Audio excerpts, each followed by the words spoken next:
Kapil sir, हाँ वो जो हाँ यस, एम आई हाँ Audible?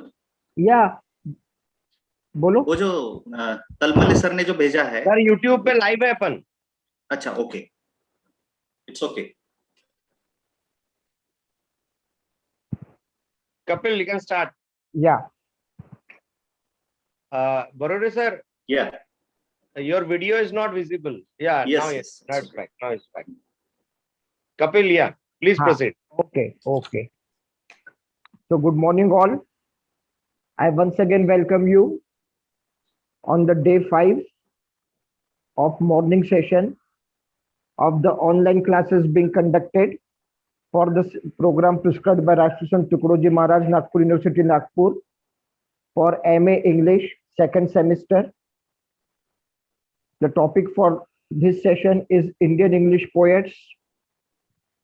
The classes are being organized jointly by Rajkumar Kebal Ramani Mahila Mahavidyalaya, Nagpur, Vasantrao Naik Government Institute of Arts and Social Sciences, Nagpur, Mahila Mahavidyalaya, Nandanvan, Nagpur, and J.M. Patel Arts, Commerce and Science College, Bhandara. The resource person for the session is Dr. Somnath Barure, who is at present working as Assistant Professor of English in Vasantrao Naik Government Institute of Arts and Social Sciences. Sir has 22 papers in conference proceedings. He has published 29 papers together in journals and books. He has 2 books to his credit, and with 1 book of Dr. Mungate, he has translated from Marathi into English. Sir is a research guide, and has also one minor research project which was funded by the UGC to his credit. I welcome sir on behalf of the organizers and the participating students, and hand over the mic to him for his presentation. Dr. Somnath Barure, sir. Thank you very much for this very kind and lengthy introduction of mine on this day. Of course, it is morning, and it is my pleasure to be with all the students on the platform being provided by the various colleges, so as to facilitate students during these hours of crisis, something related to their syllabus directly.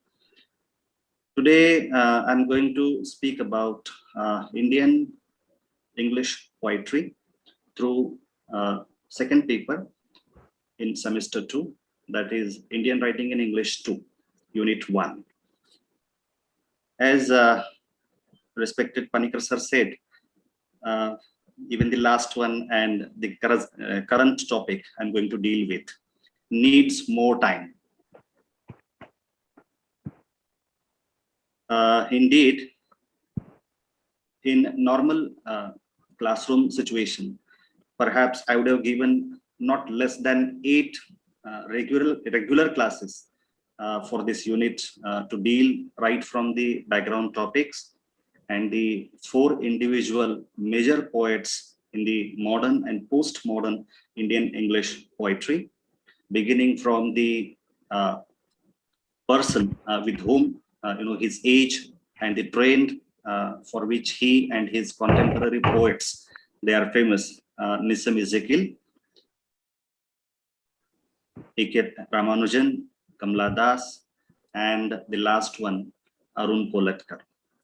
All of these, stalwarts, very big names in Indian writing in English, and especially in Indian English poetry.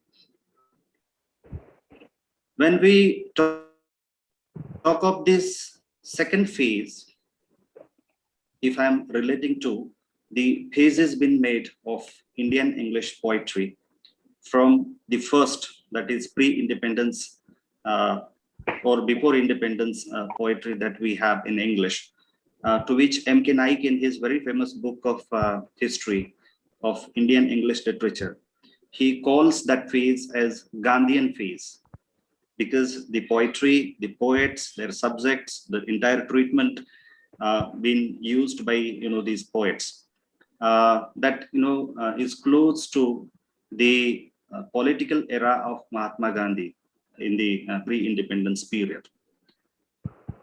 The major poets, as all of us we know, H.L.V. Derozivo, Kasi Prasad Ghosh, Manmohan Ghosh, the Kokila in poetry in Indian English literature, Sarojini Naidu, then Rabindranath Tagore. All these, poets, in a way, rishis in Indian English poetry, they contributed in this very first phase of Indian English poetry. That same phase again also is known as the Indo-Anglian phase. And the one that we are going to deal with today, not formally, but for the sake of convenience, we say is the second phase. And as I said, it is Nissim Ezekiel, the very popular poet. He sets a new tone. In this regard, I would like to read a paragraph from my own thesis when I wrote on Indian English poetry. Post-independence India witnessed the true Indian voice in a foreign tongue, that is English language. Nissim Ezekiel undoubtedly was the leader of this fresh breed after independence. Poetry written during this time showed both a break of the tradition and continuation of the same together. Ezekiel's A Time to Change, published in 1952, brought evolutionary changes towards modernity.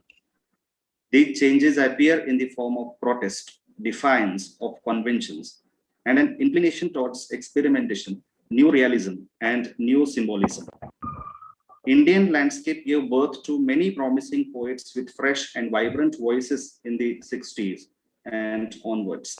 Some of them could be enlisted as Dom Morris, P. Lal, Adil Josawala, Kamla Das, A.K. Ramanujan, R. Parth Sarthi, Pratish Nandi, and Shiv K. Kumar in the 60s.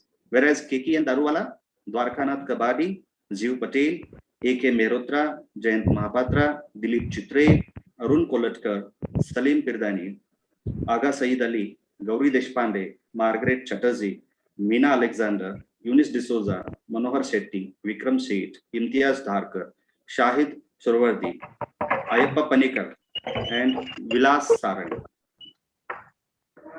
And a host of other poets in the 70s and 80s came forward to shoulder the responsibility of Indian English poetry in the modern period. These poets have also been categorized into second and third generations of poets in the post-independence or post-colonial period in India. The innovative creative expression of these poets received much critical acclaim as those of the parts of vast English colonial empire. Their creative ability and unique Indian sensibility triumphed to prove their poetic mettle to flourish in the global era of competition. Now, not by going into much details, just one speculation. May I request somebody to mute the audio? I think it is of Dr. Singh. Yeah, so thank you, sir. So not by going into much details, I would like to bring to your attention, dear students, one very serious speculation of Makarand Paranspe, a noted critic of Indian English poetry and poets, says the real potential of this phase is perhaps yet to emerge. Likewise, the exact nature of its difference with modernism is still unclear. Postmodernism seems to promise a variety of new devices, including parody, pastiche, collage, intertextuality, and literary cannibalism of varying degrees. One of the main subjects for poetry is the nature and problematic of poetry itself. There is at the same time a return of involvement in the Indian context, celebration of difference, and the exploitation of ethnicity. A host of Indian English poets have shown their talent through their poetry. Some of them could be named as I named earlier.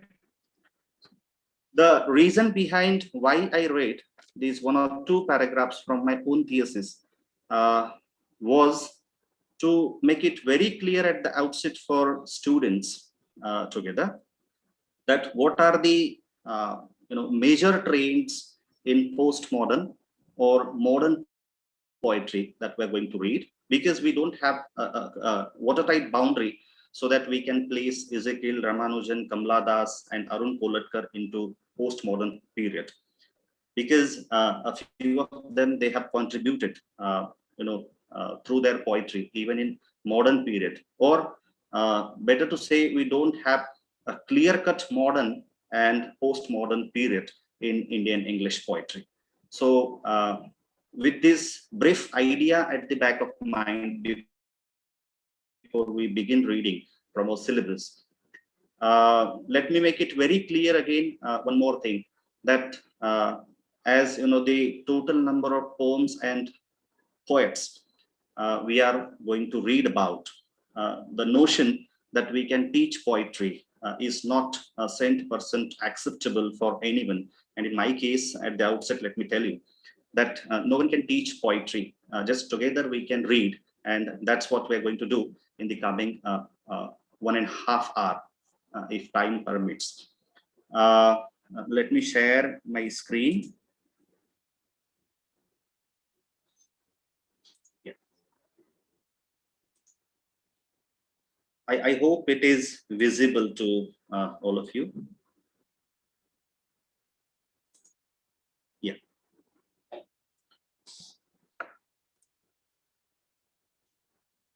So we are going to deal with Unit 1 with 4 background topics and 4 major postmodern Indian English poets, Mr. Ezekiel, Kamala Das, A.K. Ramanujan, and Arun Kolatkar. For the convenience of the students, just titles of the prescribed poems have been given in the first slide. Now, not by directly going to the poetry part, we are going to see in short the background topics that we are going to read this poetry in the 60s, 70s, and to some extent even in 50s, and the period. If we look into the pages of history, we see that India had a very different problems. The period we are relating to is again, the succeeding period of the independence of India from Britishers, and the way we could have this independence on 15th of August 1947. So India had to go through a nightmare. I mean, India means people of India, at least in the northwestern part of the Indian subcontinent, they had to receive this news of partition as a nightmare. And within a moment, they had to, leave what, they were possessing. They were a part of, a physical landscape as well as cultural landscape, and they became refugees. The problem of refugees, India had to face at the time of and after partition. Now, the problem of refugees is not only in case with the refugees that we have had in the post-independence period from Pakistan. Such refugees we have, from the earlier times, even in 12th, 13th century. We are going to read Mr. Ezekiel, and the whole of Parsi community came to India, and they came to even other countries of Asia as refugees, but much earlier. And even after the moment of the situation that India could face after the declaration of India and Pakistan as independent countries in the 1947. So we have many such refugee issues, but here we are relating it to the problem of refugees in 1947. Before this whole decision was to be taken, there came a two-nation theory. Just as a student, you need to have somewhere at the back of mind. This was an ideology of religious nationalism and the political front that was very much serious about that kept claiming for the two-nation theory, and it was All India Muslim League. Muhammad Ali Jinnah, the chief political figure from this party, he termed it as awakening of Muslims for creation of Pakistan. Means the two-nation theory, Jinnah considered as an awakening of Muslims for creating a new country from India, that is Pakistan. And this particular decision, this faith of the stalwarts in All India Muslim League, influenced Indian subcontinent after independence from the British Empire. Opposition to the two-nation theory by nationalist Hindus and Muslims was very much there. Means though Jinnah was doing everything, he was dreaming for a complete Islamic state in the name Pakistan, but still there were nationalist Hindus as well as Muslims. They were there, and they were opposing continually to this two-nation theory. And while these things were very much a reality in the Indian subcontinent, partition of India took place in 1947. As per the census of 1951, 7.226 million Muslims migrated to Pakistan, and 7.249 million Hindus and Sikhs came to India from Pakistan. Now these figures I have taken from Wikipedia, and Wikipedia could be believed for such an old kind of data. And what it is more important while quoting these figures is that some equal number of population that crossed the borders from both the sides.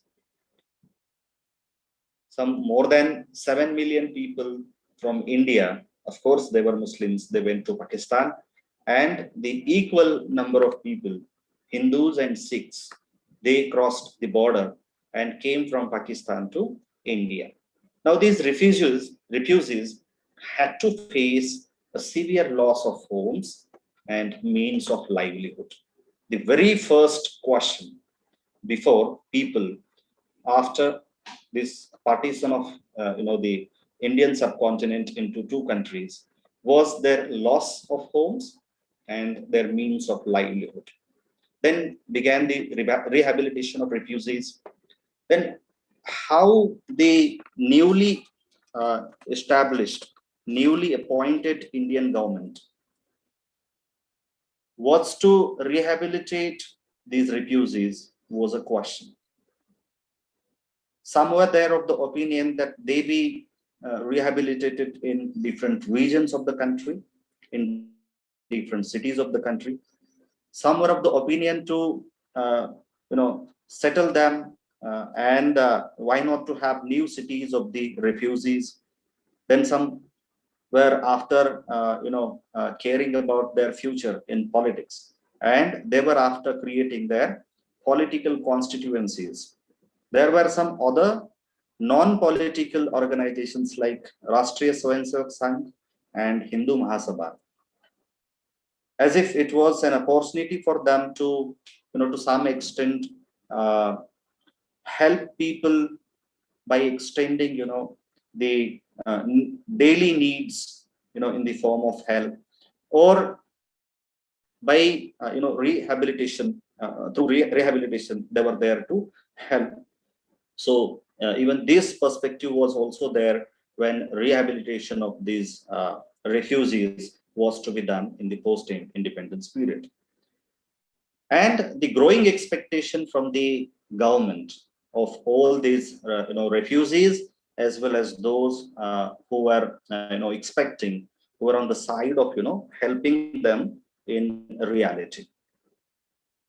Now, human rights, violence, mass exodus, security problems during and after partition, we see as and when we deal with the problem of refugees in the post-independence period.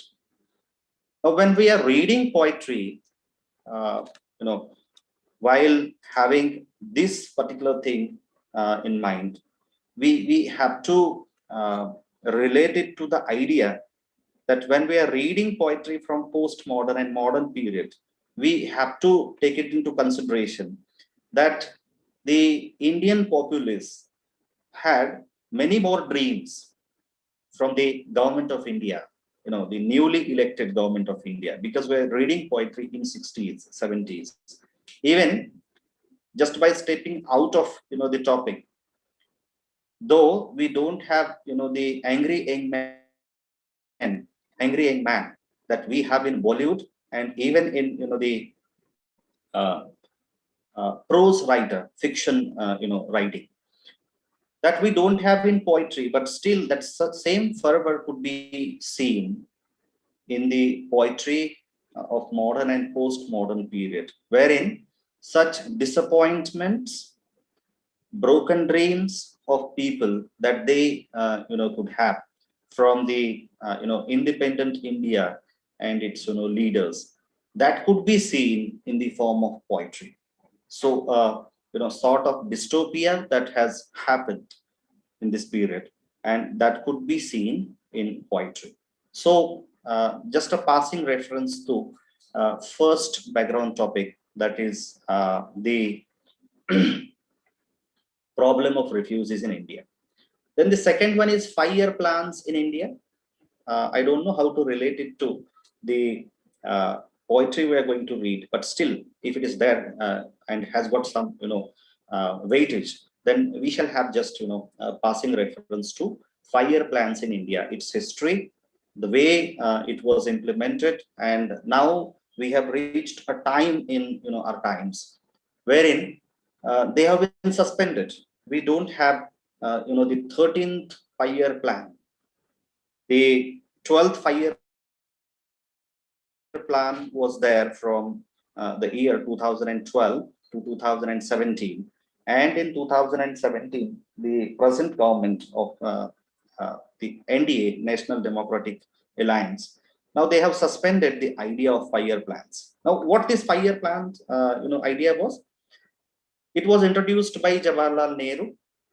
The first 5-year plan was, during the period 1951 to 56, which focused on the development of primary sector, primary sector means agriculture, mining, fishing, etc., wherein the raw material that is needed in the industry or even for day-to-day needs of people that is produced. So the focus was this primary sector during this first 5-year plan. With this establishment of 5 IITs and UGC was the initiative during this plan been proposed by Jawaharlal Nehru. Then we have the second plan from 56 to 61, which largely focused on public sector and rapid industrialization, hydroelectric power projects, steel plants like we have Bhilai, Durgapur, Rourkela, just Durgapur, Rourkela, and many other coal plants with Tata Institute of Fundamental Research and Atomic Energy Commission of India was also established during this second 5-year plan. And the third plan succeedingly, that was for the period 1961 to 1966. Now, this plan mainly focused on agricultural produce and self-sufficiency in food requirements. If I'm just relating it to the idea of first grain revolution that India could have in the post-independence period, I think the program was started, and the government of India worked on it so as to satisfy the need of the food grains in India. A sort of self-sufficiency was the target. Punjab initiated in producing bumper crop of wheat, but the government had to make a shift from agriculture to defense improvement due to the war with China in 1962. With this, many primary schools were started during this period in rural India. State secondary education boards were also made and given responsibility of secondary and higher secondary education. And now, not by going into details of the succeeding plans, just last plan, in my presentation and last in reality. Because as I said in the beginning, we don't have 13th 5-year plan. 12th was the last one for the period 2012 to 17, aiming at 50 crore jobs out of agriculture, reducing gender gap, enhancing higher education access, banking access to 90% people, and many more quick aims were there during the time of 12th 5-year plan. Now the 5-year plans have been suspended. No 5-year plans from 17 except for defense purposes, and that continues till date. Now, just a passing reference how to relate this idea of 5-year plans in the administration, in the political side of the country. And when we are reading poetry from 60s and 70s, when such advancements on the side of administration with the foresight they have planned, and how it repercutates in poetry of the same period. These attempts by the visionary leadership of Jawaharlal Nehru in the beginning and in the succeeding 2-3 5-year plans, that was to resolve a sort of conflict, a sort of a thing that came not something that had been dreamed by people. It was in the form of broken dream, and somewhere at administrative level, the government of India was attempting to facilitate people in some way or the other. Now the second last topic, that is Indian Constitution and first general election. There is no need to go into details, but a few things you need to know about. Since August 1947, the country was run by an interim legislature called Indian Constituent Assembly. Suddenly, after the independence of India, there wasn't a government elected by people democratically. So the first generation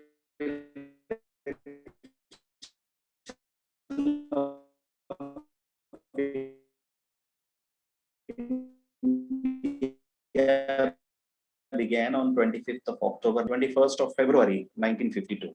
It was a landslide victory for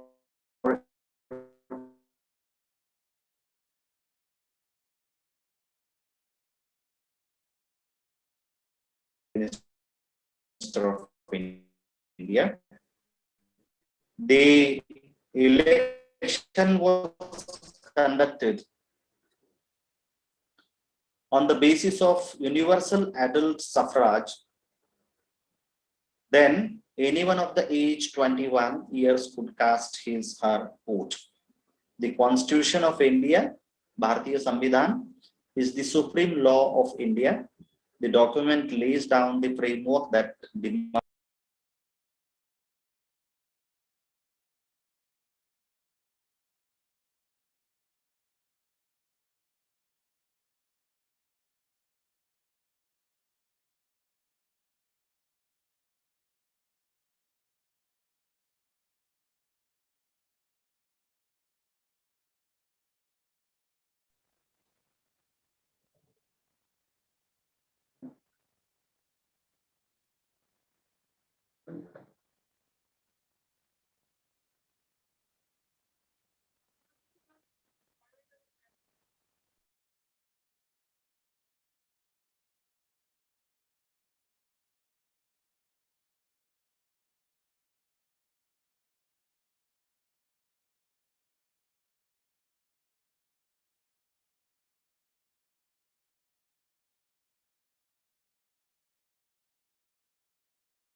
Barure sir, is there any issue? yeah, yes, please. Yeah, Is is it there any audible issue, now? sir? Now you're audible, sir. Okay. Yeah, please proceed, sir. Yeah, okay. So the Constitution declares India a sovereign, socialist, secular, and democratic republic, assuring its citizens justice, and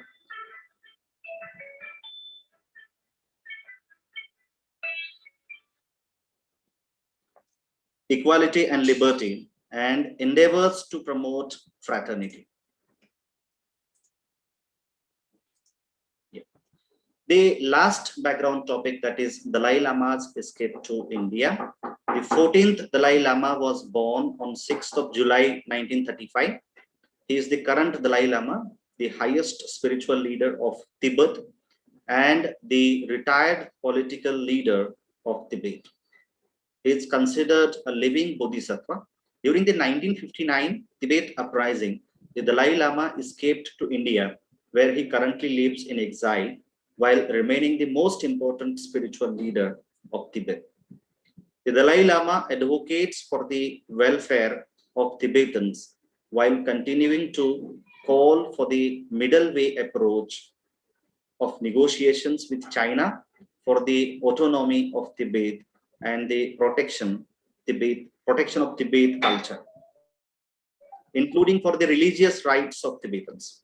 The Dalai Lama also meets with other world leaders, religious leaders, philosophers, and scientists, and travels worldwide giving Tibetan Buddhist teachings. His work includes focus the environment, economics, women's rights, non-violence, the dialogue in between the various subjects like physics, astronomy, Buddhism, and science.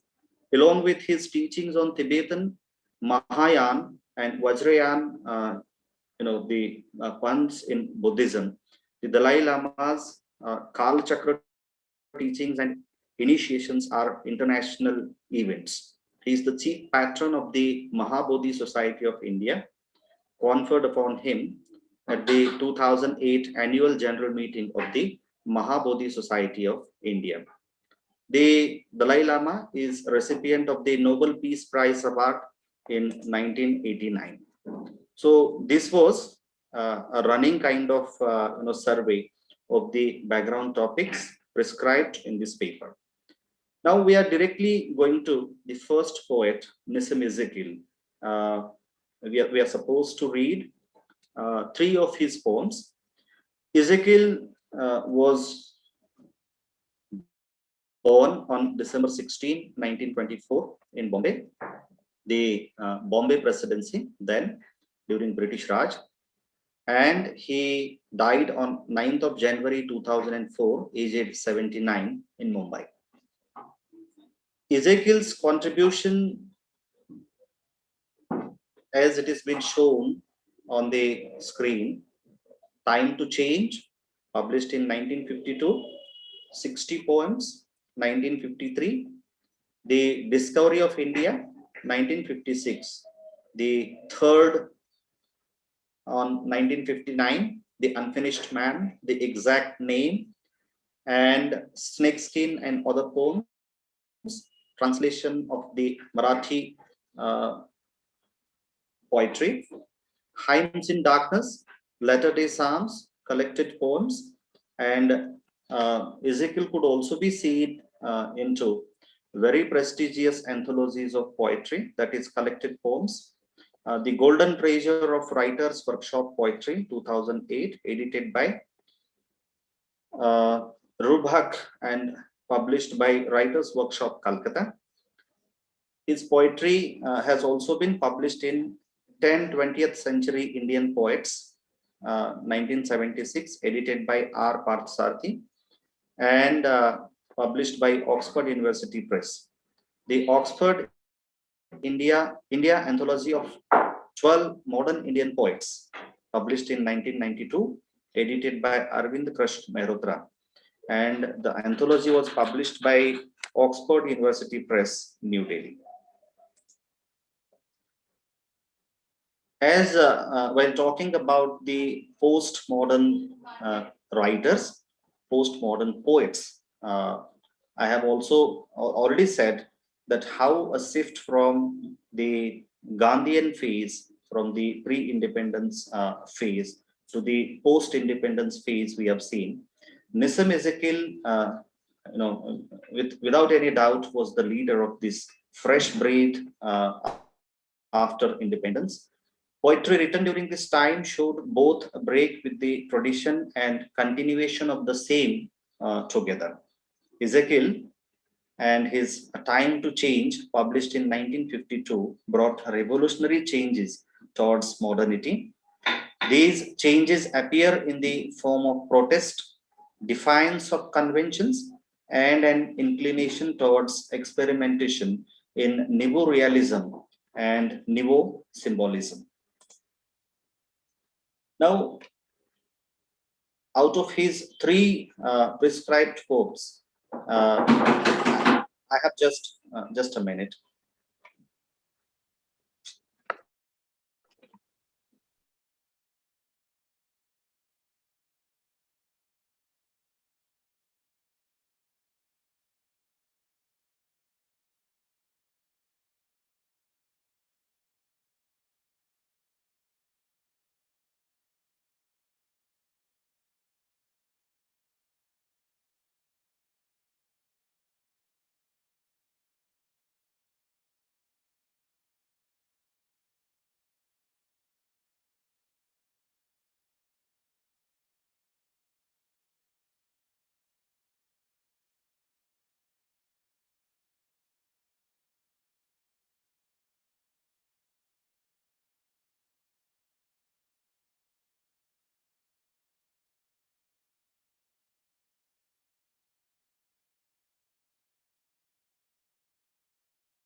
Okay.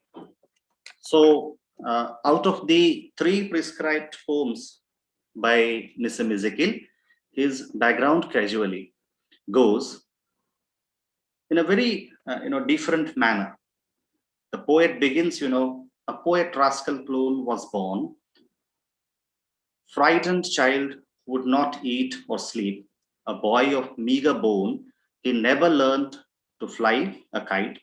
His borrowed top refused to spin. I went to Roman Catholic school, a mugging Jew among the wolves. They told me I had killed the Christ. That year, I won the scripture prize. A Muslim sportsman boxed my ears. I grew in terror of the strong. I grew in terror of the strong, but undernourished Hindu fads, their prepositions always wrong, repelled me by passivity. One noisy day, I used a knife at home on Friday nights. The prayers were said. My morals had declined. I heard of yoga and of Zen. Could I perhaps be Rabbi sent? The more I searched, the less I found. Now, due to the time constraint, and one more thing, I would like to be very clear for students that we Indians are really very miser in the sense that our things we are, never ready to share, that easily. So most of the prescribed poems by Ezekiel and even by other poets, they are not that easily available. Even if they are, with copyright. So the copies that I could get from internet and that I have, made a part of my presentation, they are not readable, but I'll try my level best to procure this data from other sources and make it available on the online group very soon. So that was background casually. And as we're dealing with poetry, and poetry is meant for, loved reading. So at least in part, I'll try my best to read from the prescribed poems. Like his another poem, Poet, Lover, and Bird Watcher, reads, to force the pace and never to be still is not the way of those who study birds or women. The best poets wait for words. The hunt is not an exercise of will, but patient love, relaxing on a hill to note the movement of a timid wing, until the one who knows that she's loved no longer waits but risks surrendering. In this, the poet finds his moral brood who never spoke before his spirit moved. The slow movement seems somehow to say much. To watch the rarer birds, you have to go along deserted lanes and where the rivers flow in silence near the source, or by a shore remote and thorny, like the heart's dark flaw. And there the woman slowly turn around, not only fresh and flesh and bone, but myths of light, with darkness at the core, and sense is found, but poets lost in crooked, restless flight. The deaf can hear, the blind recover sight. So, yeah, is one another last prescribed form case study, which is comparatively a bit longer, but I cannot resist temptation to go through so that we can together talk about the prescribed poems by Ezekiel. Whatever he had done was not quite right. The masters never failed, however weak, to know when they had sinned against the light. Can their example purify his sight? Ought he to practice yoga, study Greek, or bluff his way throughout with brazen cheek, beginning with a foolish love affair after common school and rotten college. He had the patient will, but not the flair to climb with quick assault the envied stair, messed around instead with useless knowledge, and staked on politics a fatal pledge. His marriage was the worst mistake of all. Although he loved his children, when they came, he spoiled them, them too, with just that extra doll of discipline which drove them to the wall. His wife and changing servants did the same. A man is damned in that domestic game. He worked at various jobs and then he stopped for reasons never clear or quite approved by those who knew. Some almost said he shopped around for dreams and projects, later dropped, though this was quite untrue. He never moved unless he found something he might have loved. The last paragraph, last stanza of this poem, I'm skipping and coming to the analysis of these prescribed forms. In case study, the last one, we have seen first appeared in his collection, The Unfinished Man, published in 1956, and is written in confessional mode. Now, confession or the confessional poetry is one very important feature in modern and postmodern, especially period. The another poet we are going to read, Kamala Das, is very much popularly known for her confessional writing or confessional composition of poems. It is psychological study of a man who lacks firmness, purpose, and is governed by weak willpower that we see through case study. The poem draws a vivid picture of a man who could not really make up his mind about things, particularly about his career or his mission in life. In fact, he is weak-willed and irresolute personality. Now, this being a very important feature of his period, we are talking of 60s when people had nothing very concrete in their mind, because everything was under experiment. Education, academics, even the jobs, because the country was in making. So the repercussion of that reality could be seen in this period. And Ezekiel, particularly being an urban poet, so something that was very contemporary, reality wise, could be seen in his poetry vis-a-vis. So in the background, casually, another poem by Ezekiel, the poet looks for themes of culture, identity, race, history, and above all, the importance of a sense of belongingness. A person's background or a country's background can never be passed over or ignored if it forms an integral part of who they are.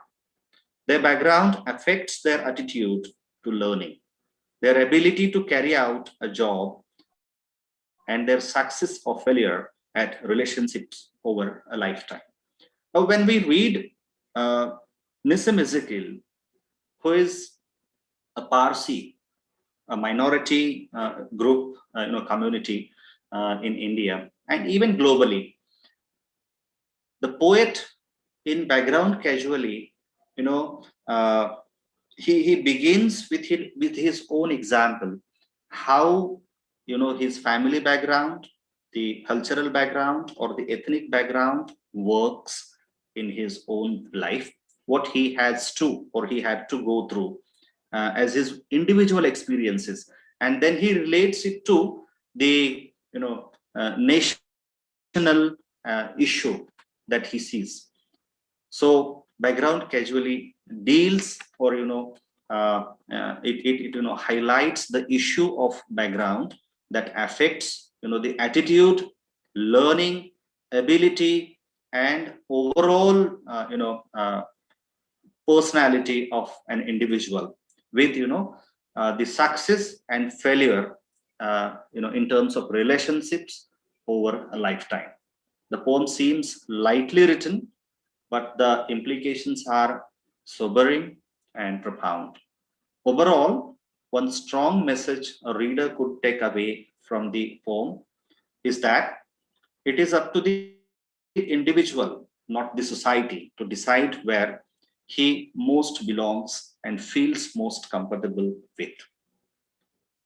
Now, this is altogether an individual kind of experience. When I say that it is of the individual's part, not of the society, to decide where he most belongs and feels most comfortable with, may change with change in person. Now, our second poet, Kamla Das or Kamla Suraya, born on 31st of March 1934, and she passed away on 31st of May 2009. Popularly known by her one-time pen name Madhavi Kutti and married name Kamla Das. She was an Indian poet in English as well as an author in Malayalam from Kerala, India. Her popularity in Kerala is based chiefly on her short stories and autobiography, while in English, under the name Kamla Das, her popular books or noted for the poems and explicit autobiography. She was also a columnist, and she wrote diversely, including on women's issues, child care, and certain other things.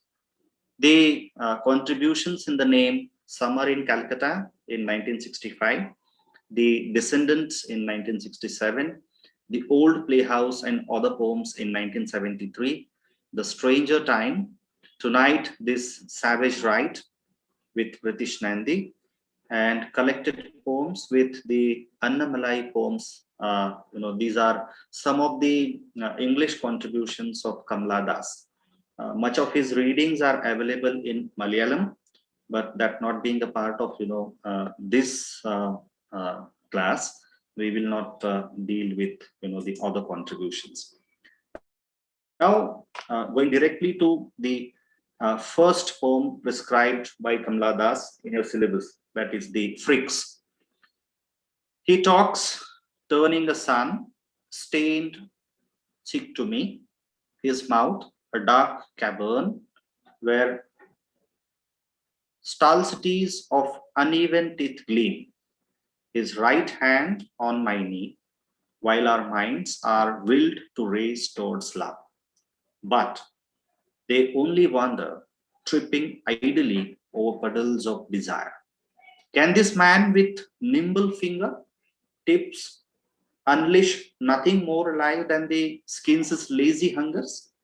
Who can help us who have lived so long and have failed in love? The heart, an empty cistern, waiting through long hours, fills itself with coiling snakes of silence. I'm a freak. It's only to save my face. I flaunt, at times, a grand, flamboyant lust. Now, the title of the poem, which is a sort of metaphor for a person, a split personality or some sort of abnormality that we have in the form of a character, the other companion, the man in this poem, and the poetess Kamla Das, who is very bold, and as I have already said, she is confessional. She hides nothing when speaks about her own experiences, and makes it a very strong point which is again, the important feature of her time. And she makes it a point in, her poem that how it happens, the relationship of a man and a woman. Of course, she begins, from her own example, but very soon, that transforms into something universal, at least in the, Indian, connection. In her second poem, The Looking Glass, we shall go, hand in hand with all the prescribed poems, and collectively we shall see whether we can locate certain similarities of her time, or certain common themes, certain common tools used by the poetess, at least in the prescribed poems. The Looking Glass, one another, equally bold, very much famous, read everywhere, and has been a part of syllabus of UG and PG courses throughout India. The Looking Glass. Getting a man to love you is easy. I have always read this poem as an extension to the very famous introduction by Kamala Das, where she introduces herself, and here, she continues, with the kind of problems she could have, but very bold, in her, projection of the issues. Getting a man to love you is easy. Only be honest about your wants as woman. Stand nude before the glass with him, so that he sees himself, the stronger one, and believes it so. And you, so much more softer, younger, lovelier. Admit your admiration. Notice the perfection of his limbs, his eyes reddening under the shower. The shy walk across the bathroom floor, dropping towels, and the jerky way he urinates. All the fond details that make him male and your only man. Gift him all. Gift him what makes you woman. The scent of long hair. Yeah.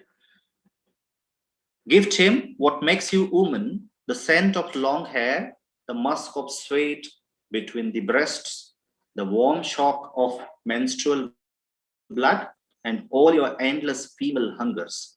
Oh, yes, getting a man to love is easy, but living without him afterwards may have to be faced. A living without life, when you move around, meeting strangers with your eyes that gave up their search, with ears that hear only his last voice calling out your name, and your body, which once under his touch had gleamed like burnished brass, now drab and destitute. So when we go through this particular poem, the Looking Grass, and when we make a shift from the Looking Grass to the Sunshine Cat, where they did this to her, something, even in sequence we can read the very first, then the second one, the Looking Glass, and the third one, Sunshine Cat. We see the shift on the part of the speaker from being one who, has gone through, who has, experienced, she's been extorted, and how in relationship, all her dreams as a woman, they have been, shattered, and she has many more complaints for that relationship. Now in Sunshine Cat, the Sunshine Cat, she says, they did this to her. The men who know her, the man she loved, who loved her not enough, being selfish and a coward. The husband who neither loved nor used her, but was a ruthless watcher. And the band of cynics she turned to, clinging to their chests where new hair sprouted like great winged moths, burrowing her face into their smells and their young lusts to forget, oh, to forget, and they said, each of them I do not love. I cannot love. It is not in my nature to love, but I can be kind to you. They let her slide from pegs of sanity into a bed made soft with tears, and she lay there weeping. For sleep had lost its use. I shall build walls with tears.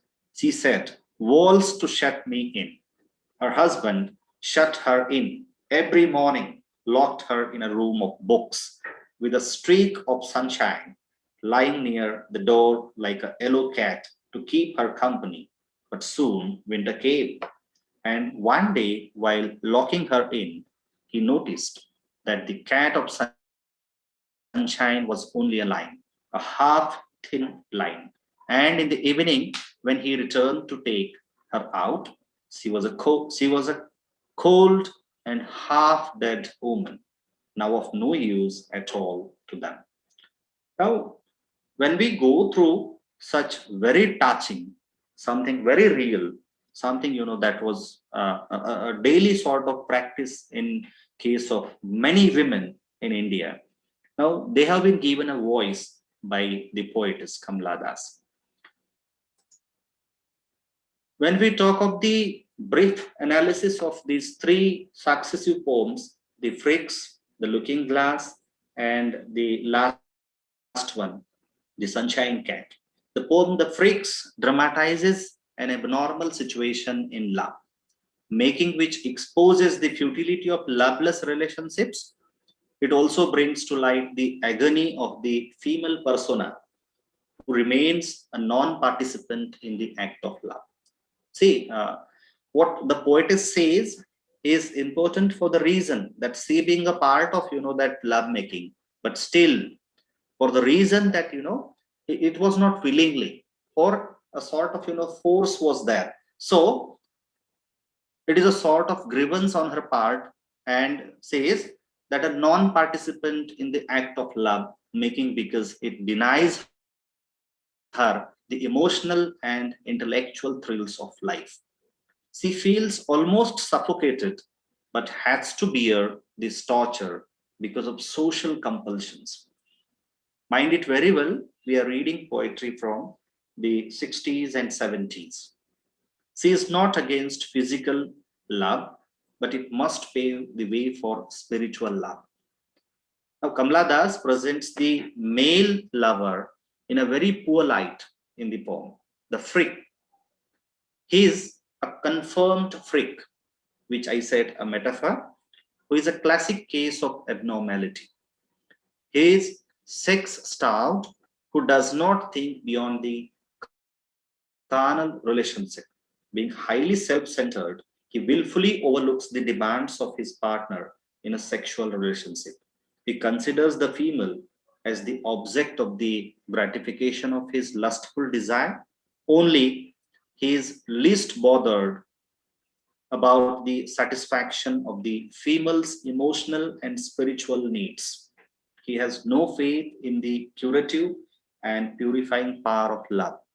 He is more than satisfied with arousing in his beloved the skin's lazy hungers, that is lustful desire from the text.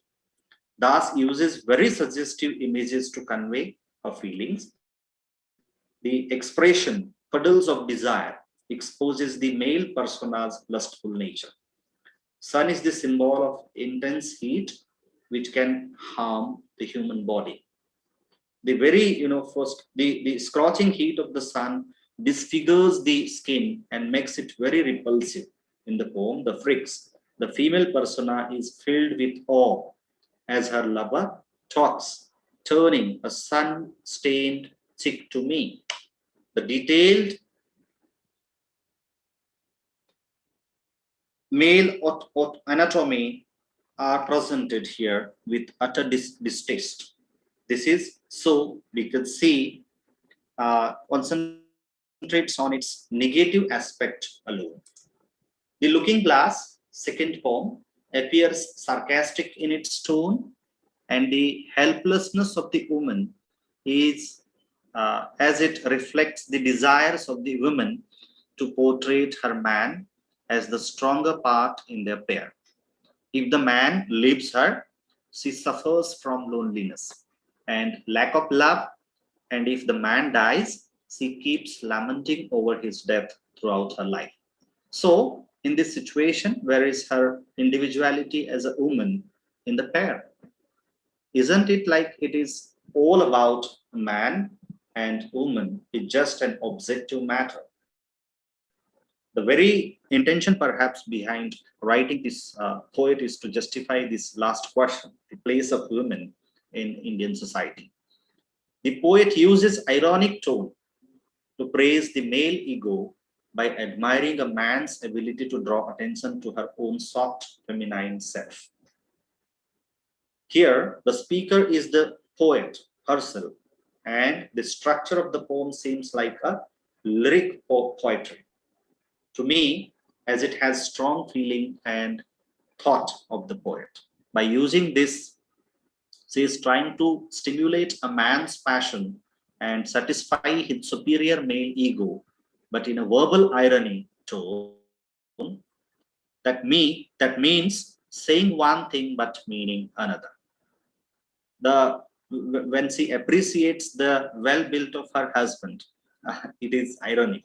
So you should not take it as it is. That is not appreciation, rather, see, sort of condemnation. The poet uses assonance.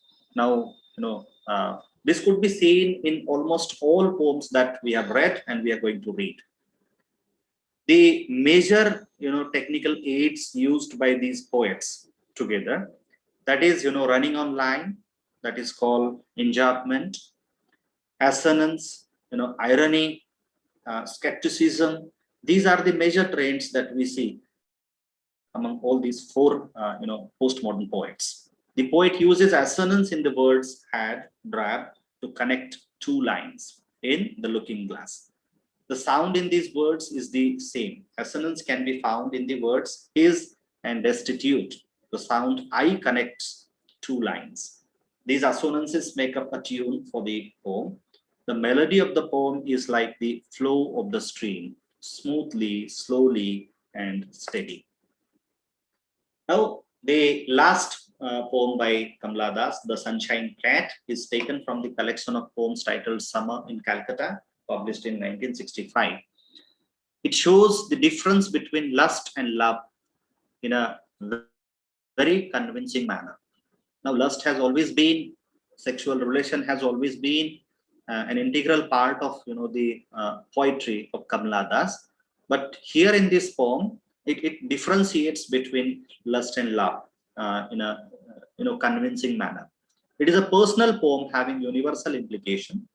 The poet has approached the tragic consequences of the life of lust, wherein there is no space for emotional and spiritual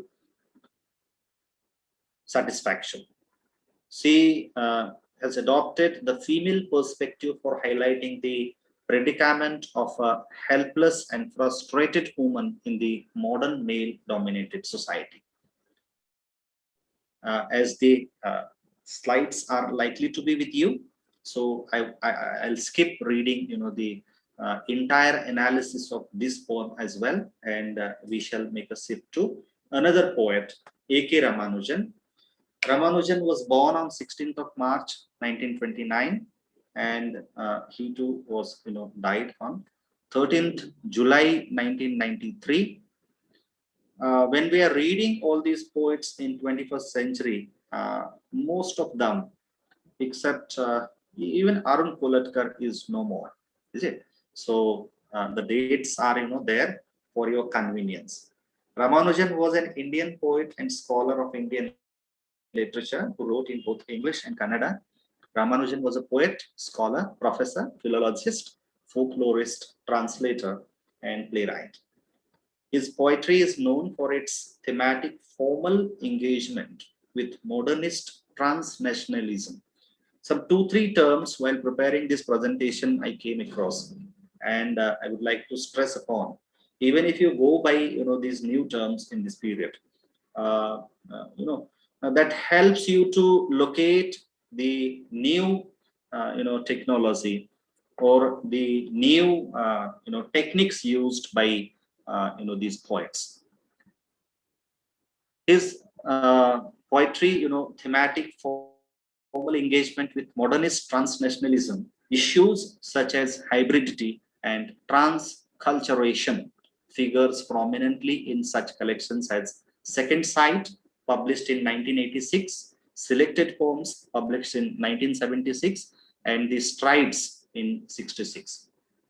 The collected poems of A.K. Ramanujan in 1995, and Ramanujan received Sahitya Academy Award after his death. His works of scholarship also include, the names are given for your convenience, you can read it even afterwards. Now, when we relate to this new term transculturation, that figures in case of Ramanujan, just one passing reference I would like to give. Ramanujan, for more than 30 long years, he worked in an American university where he was dealing with the South Asian literature, South Asian languages as well. So he could have that very different experience, in the sense much of his contribution is India centric. He wrote about India, Indian society, its backwardness, you can say, or whatever it was, reality during his time. But he was there, physically present in a different culture, in a different society with varied beliefs. So it is quite a bit evident on his part, so that he made it a point of creating, at least talking through transculturation. The term itself stands a sort of improbability. It is very difficult to create any such culture, but still in all times such creative people keep talking about. This is Obituary, a very popular poem.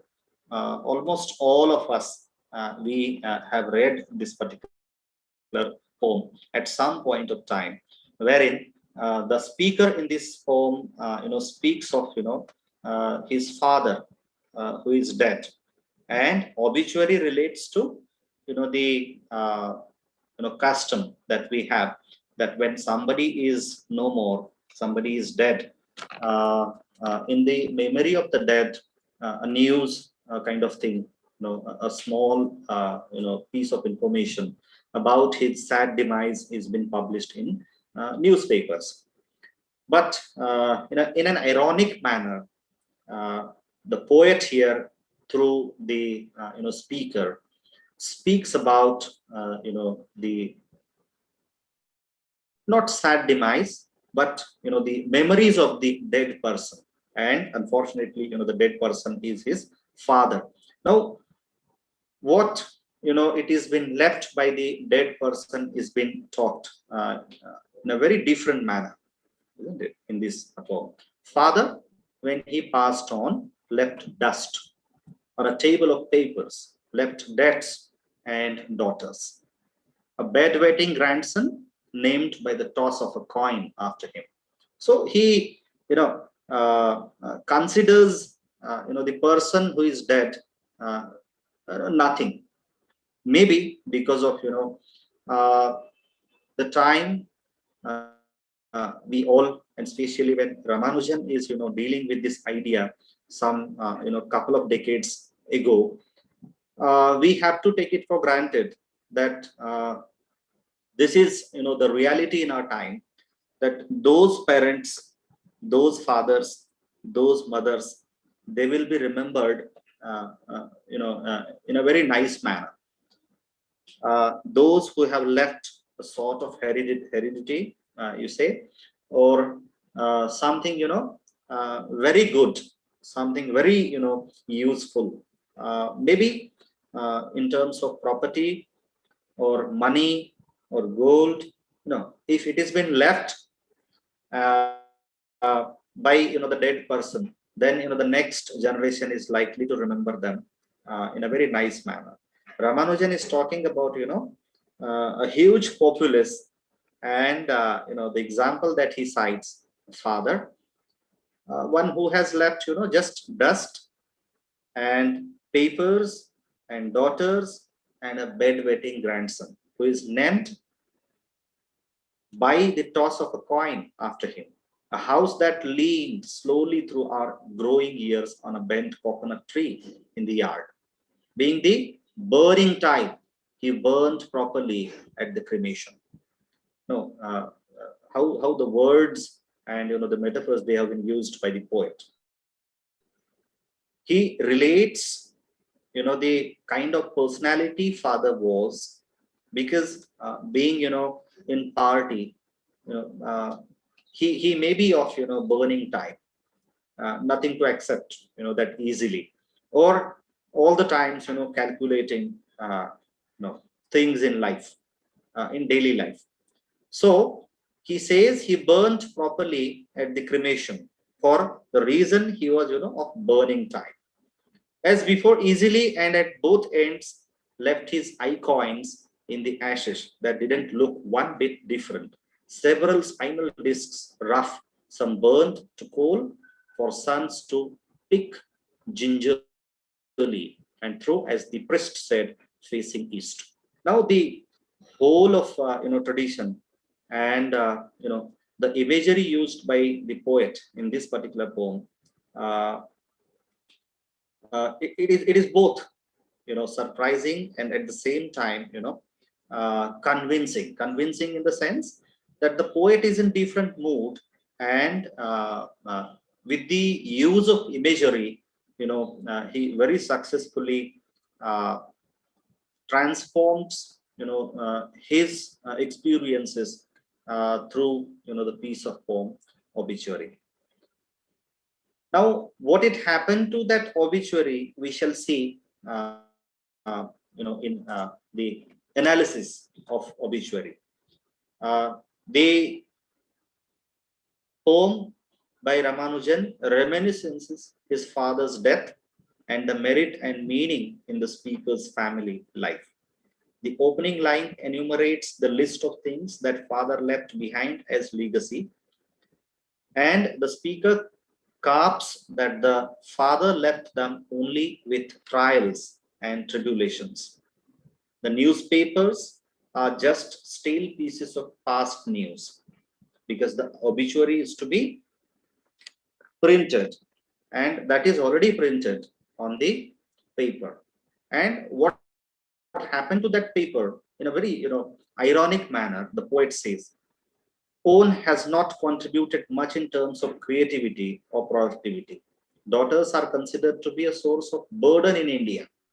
That is why in the very first stanza, we have read that the poet makes it a point. What he left, after death, it is the daughters. They are to be married.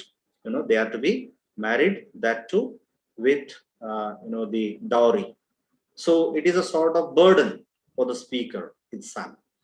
In a conversational tone, he talks about the grandson named after the grandfather. And how that happened?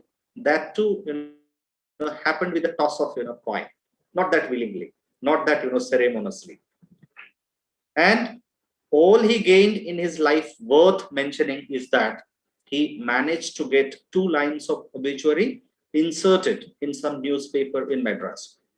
The paper was sold to hawker, means it was never circulated, who in turn sold it to a grocer, from whom the poet occasionally bought provisions.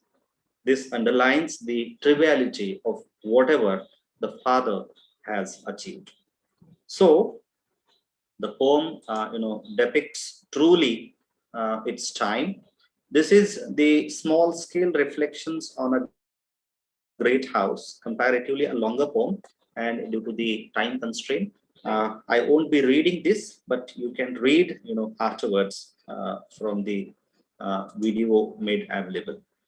In small-scale reflections on a great house, the poet, the way it is written, it may appear on the superficial level as a poem about an ancestral house.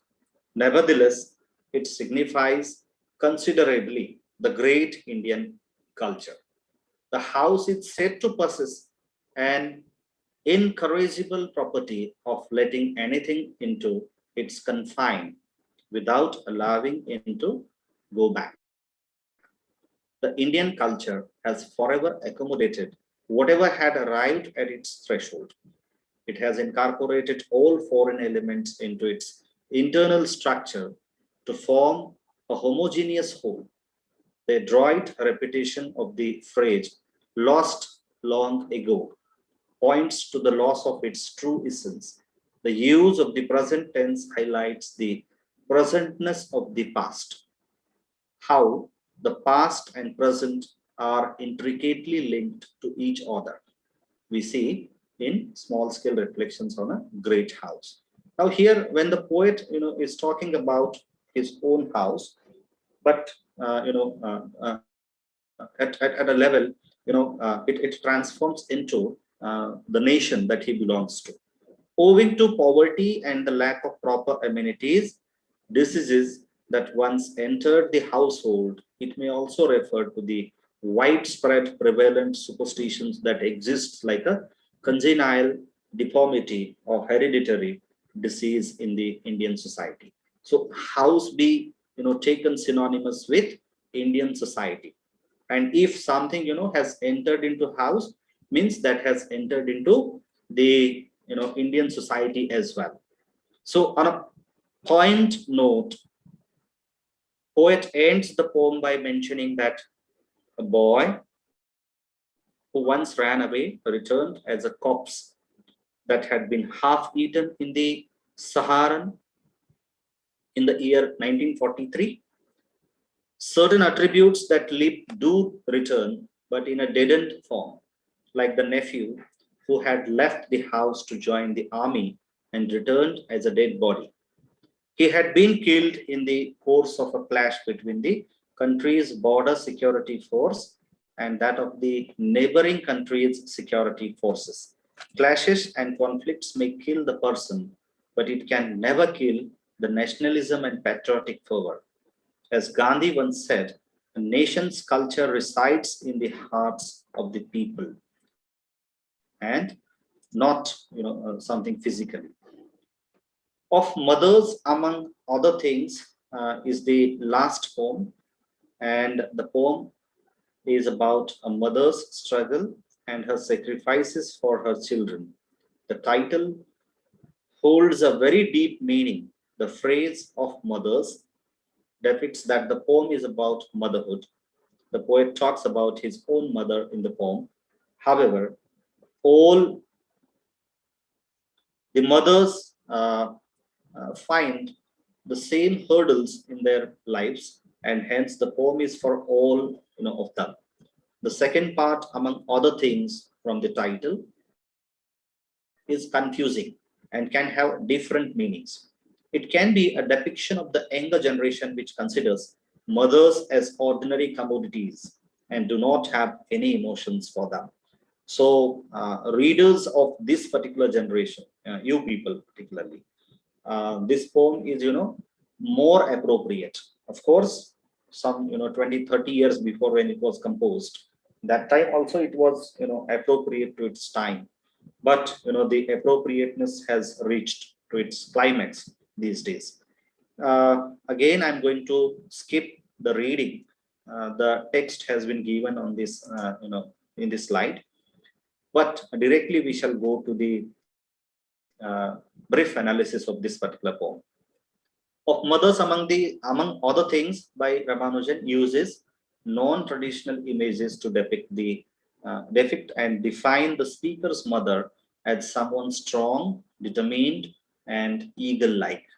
Now the imagery, the animal bird imagery has been used in between by the poet. In the first few lines, he speaks about her beauty, youth, and the material the speaker associates with her.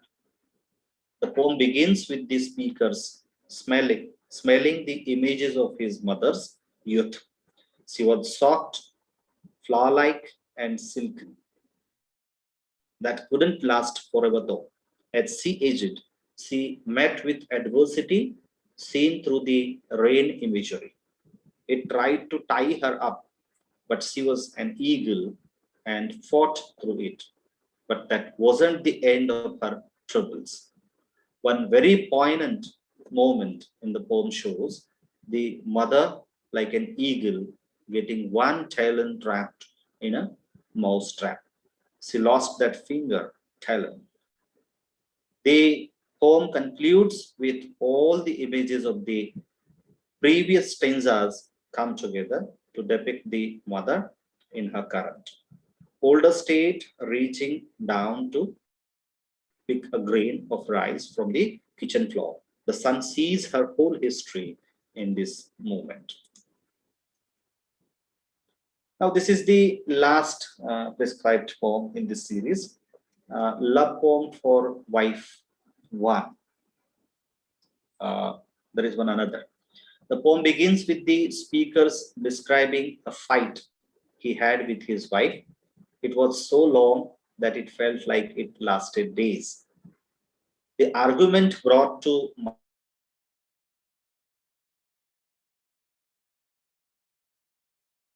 past and sees her life as an adolescent in Aden. Amen. The speaker also sees the present in India and all the colors and patterns of Kerala. In the second half of the poem, he wakes from a dream in which he saw her face merge with his wife's. They became the same person, and Andrew, Andrew Gyno God, when he gets up, he is happy to have had this experience, but sad for they are once again physically separate people.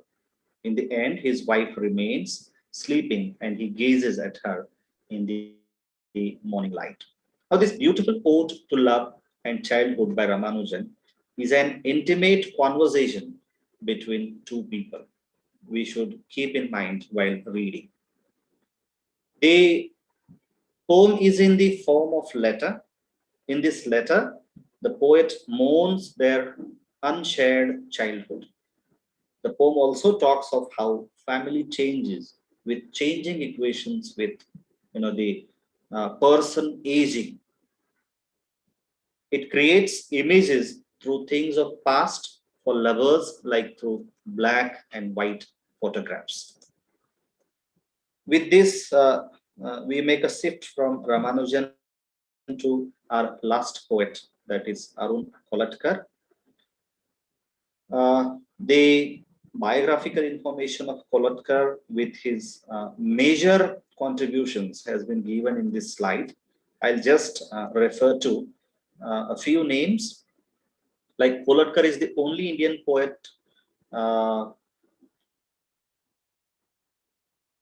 whose contributions, they have been appreciated at various levels, like classical titles of New York Review of Books, his first collection of English poetry, Jezuri, won the Commonwealth Poetry Prize in '77.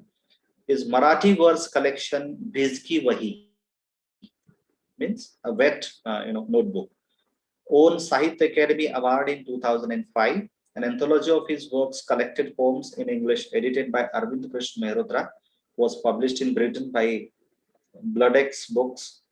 Most of the poets we are reading today, they have been featured in this prestigious anthology of poetry. Then most important feature of his personality, that he was trained as an artist from the JJ School of Art. He was also a noted graphics designer, Arun Kolatkar. Now, we shall give some time, in 1 or 2 minutes. I'll talk about this poet, Arun Kolatkar, and we shall skip, reading his poetry, and directly we will go to, the analysis part, wherein we can, again try to find out something common in the prescribed poems in terms of theme, techniques, and the poetry as a whole. Jejuri, written by an eminent Indian poet named Arun Kulatkar, is a collection of 31 poems about a place called Jejuri in Maharashtra, Pune. Kulatkar hasn't simply described the place but rather has questioned sharply the institution of religion. Now, most of the poems we are going to read, they are from Jejuri. And it is said that it questions the religion in India and specifically in Jejuri. All the poems in this collection more or less share this quality. Kolatkar gives a description of a particular curious object, scene, setting, area within Jejuri, and through those descriptions raises those questions. All the poems have a tinge on skepticism, an aspect that attests to the unbeliever in Kolatkar, which is clearly seen in the first poem. The bus, wherein the poet cannot connect with the mind of a religious man in the bus that takes him to Jejuri.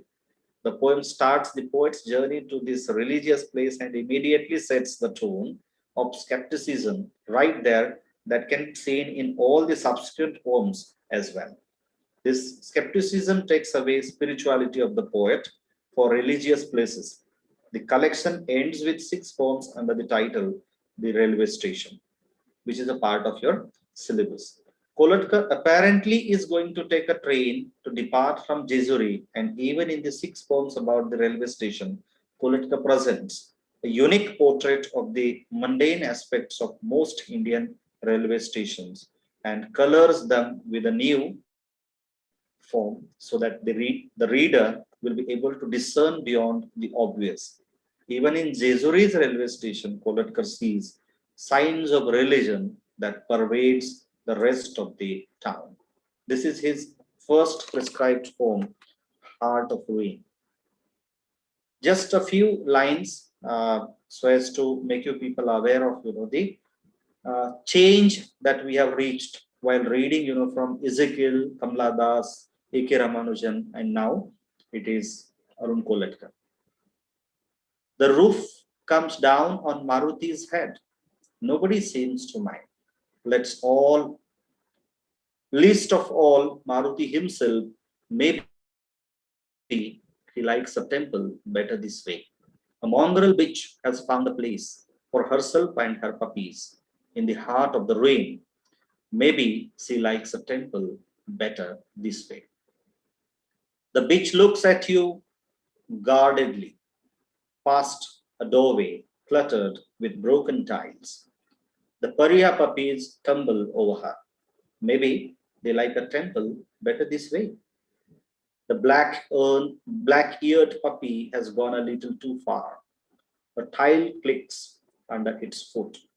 It's enough to strike terror in the heart of a dung beetle and send him running for cover to the safety of the broken collection box that ever did get a chance to get out from under the crushing weight of the roof beam. No more a place of worship. This place is nothing less than the house of God. Now, see how the poem, has been composed.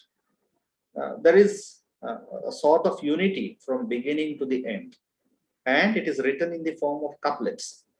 And there are certain repetitions as well, like maybe they like a temple better this way. Almost, half of the poem, has this repetition. So the poet here speaks of a temple of Maruti, which is a monkey god in our society, and much of it, something very important that he highlights is the ruin, the state of ruin the temple is in. In the analysis, I have written over here, so I won't be reading it, how interestingly Kolatkar has used the word God in lowercase. Now, this is for the first time I could see that the poet throughout has used the word God in lowercase. Means in real life, Kolatkar, claims that he had no faith in religion.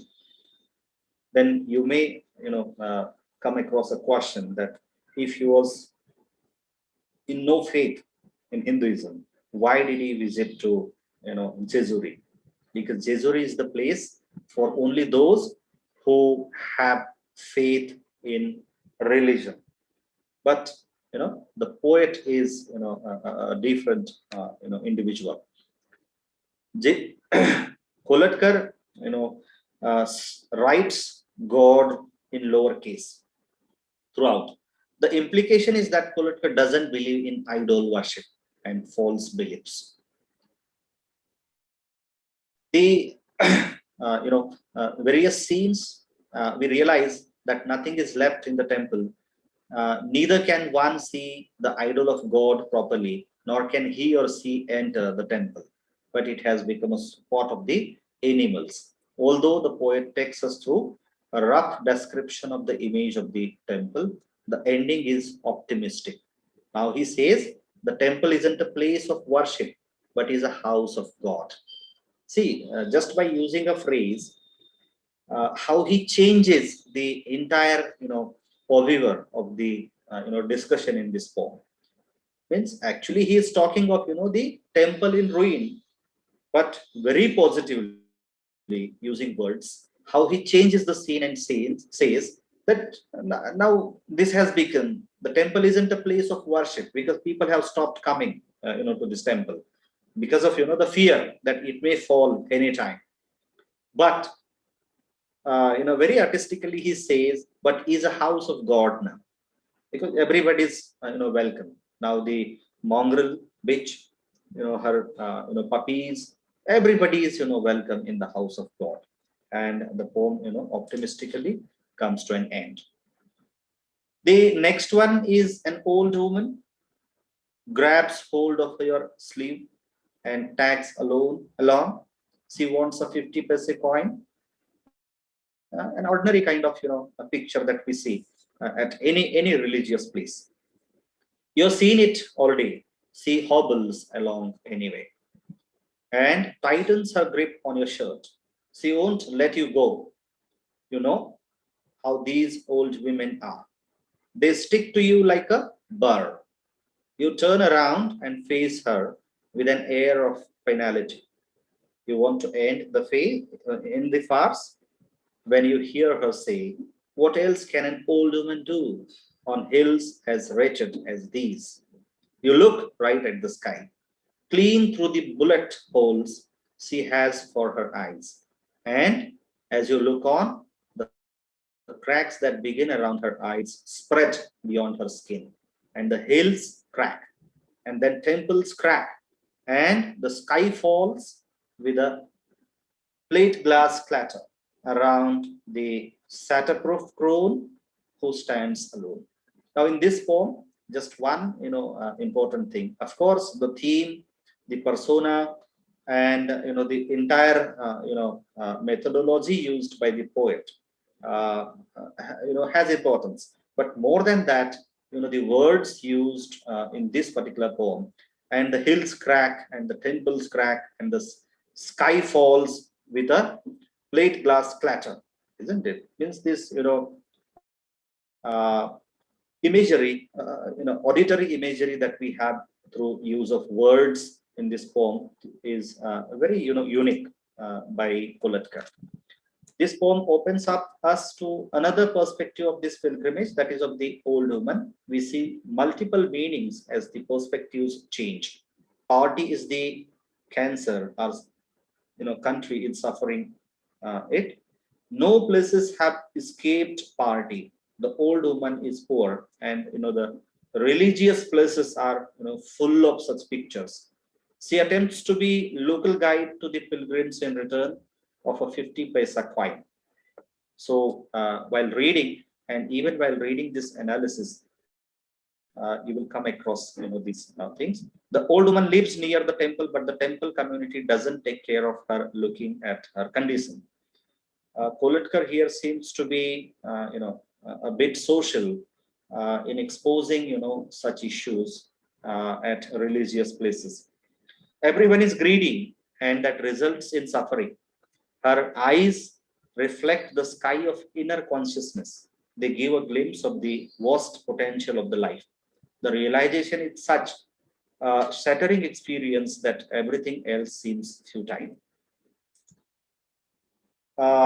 Comparatively long Yeshwant Rao, uh, you know, if someone, for the very first time reads the title of this poem, may get confused whether it is, speaking of, the contemporary uh, politician named Yeshwant Rao Chavan.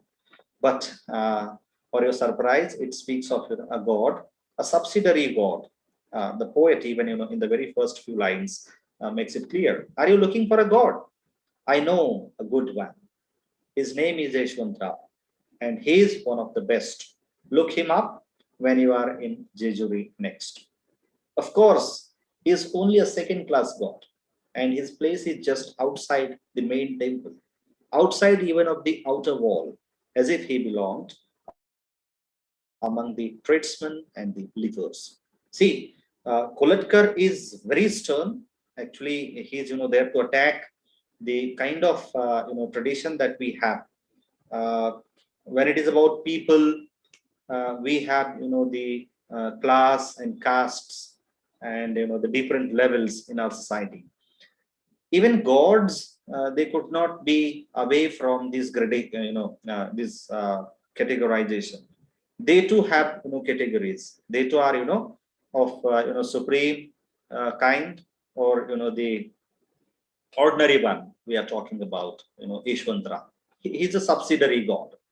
I have known gods prettier faced or straighter laced, gods who soak you for your gold, gods who soak you for your soul, gods who make you walk on a bed of burning coal, gods who put a child inside your wife or a knife inside your enemy, gods who tell you how to live your life, double your money or triple your land holdings, gods who can barely suppress a smile as you crawl a mile for them, gods who will see you drone if you won't buy them a new crown. And although I'm sure they are all to be praised, they are either too symmetrical or too theatrical for my taste. Mass of basalt, bright as any post box, the shape of protoplasm, or king-size lava pie, thrown against the wall without an arm, a leg, or even a single head.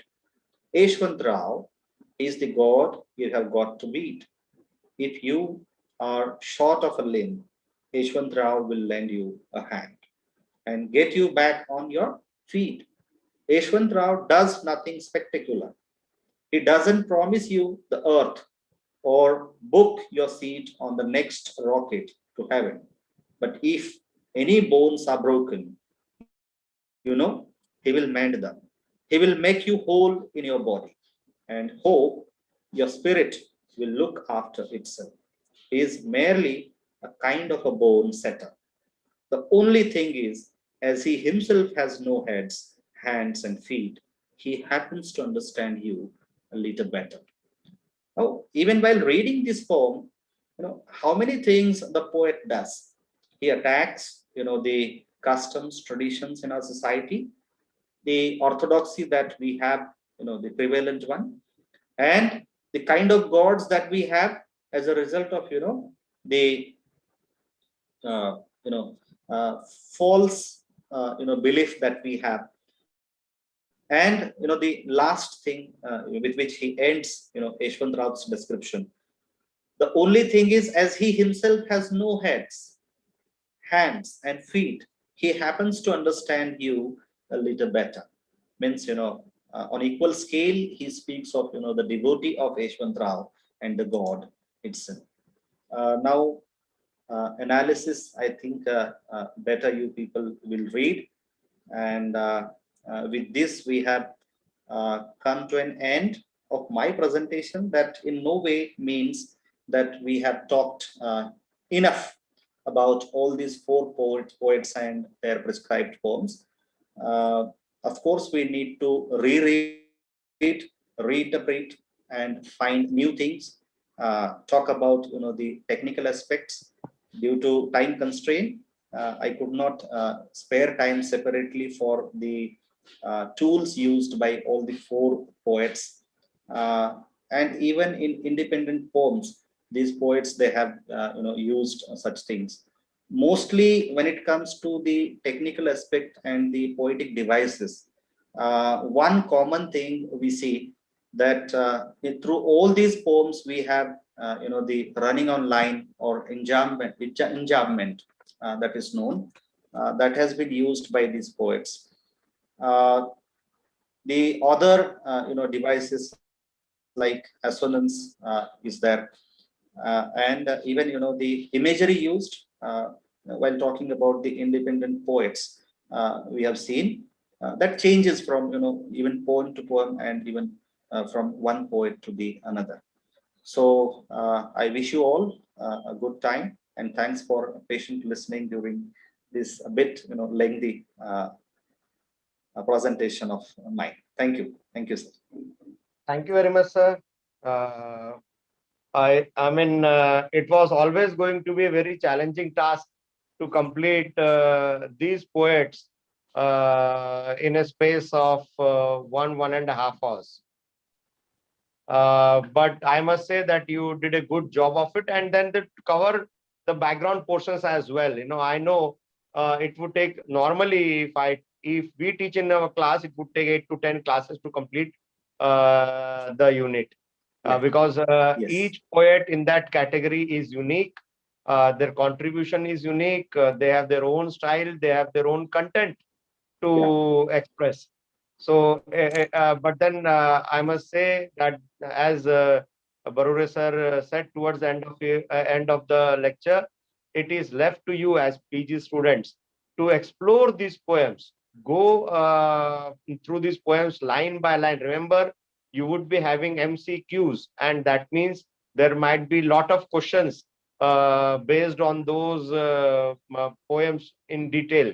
So it's always better to go through these poems line by line. And these poets are very important because these are Indian poets writing in English. So the content is Indian in a way, and they are expressing themselves in English. So there is a lot you can relate with these poets. There is a lot with which you can relate these poets. So I hope the students will continue to explore these poems and these poets as well. Sir, it was nice having you, and I must say that you did a good job of the task assigned to you. It was always going to be a Herculean task by all means, but you did a great job. Thank you, sir. And 1.5 hours, even 2 hours is not enough to complete these many topics, in fact. Thank you, sir, for being a part of this wonderful journey. And I hope that the students have definitely benefited by this lecture. So, dear students, today we'll meet in the evening again at 4:30 with Dr. Bipasha Goshal's lecture on G.B. Shaw's milestone play, The Apple Cart. Thank you, sir. Bye. Thank you, sir.